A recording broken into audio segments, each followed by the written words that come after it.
નમસ્કાર, હું પ્રવીણભાઈ ચૌધરી, ઇન્ચાર્જ આચાર્ય શેઠ શ્રી પ્રાણલાલ હીરાલાલ બચકાણીવાલા વિદ્યા મંદિર 1/8/96 હું આ શાળાએ જોડાયો છું અને ડૉક્ટર રીટાબેન ફૂલવાલા ત્યારથી ઇન્ચાર્જ આચાર્ય તરીકે હતા અને પોતે આચાર્ય બન્યા.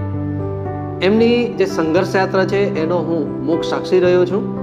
શાળામાં જે પ્રકારનું વાતાવરણ હતું, સામાન્ય રીતે ઉધના વિસ્તાર છે, ઇન્ડસ્ટ્રીયલ વિસ્તાર છે, આર્થિક રીતે પછાત કહેવાય એવી જગ્યાએ એમની આ જ્ઞાનની ધૂણી દેખાવી હતી, પરંતુ એમણે એમના આગવી સૂઝ, આવડત, સમજણ એનો ઉપયોગ કરીને આજે શાળાને માત્ર 2 વર્ગમાંથી એક વિરાટ વટવૃક્ષ બનાવીને મૂક્યું છે.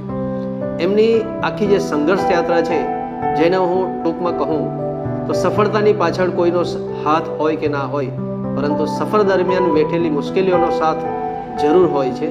તેઓ પોતે એમની સંઘર્ષ યાત્રા દરમિયાન પોતાની આગવી સૂઝ, અનુભવને આધાર બનાવીને ખૂબ પ્રગતિ કરી છે અને તેઓએ શાળાને એક અવ્વલ નંબર સુધી પહોંચાડી છે.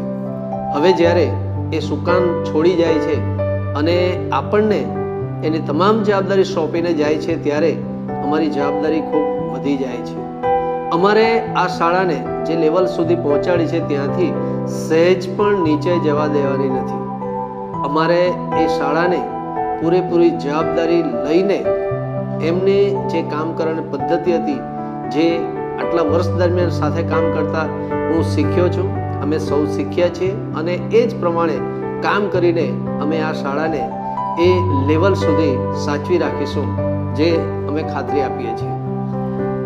બીજું કે ડૉક્ટર રીટાબેન ફૂલવાલા રાજ્ય કક્ષાએ આચાર્ય તરીકે અને રાષ્ટ્રીય કક્ષાએ શ્રેષ્ઠ શિક્ષક તરીકે પણ તેમણે એવોર્ડ મેળવ્યો છે. આ જે બધા જ એવોર્ડ છે અને એમની પાછળ જે સ્ટ્રગલ છે એ અદ્ભુત છે. એમનું ડેડિકેશન ખૂબ કાબિલે તારીફ છે.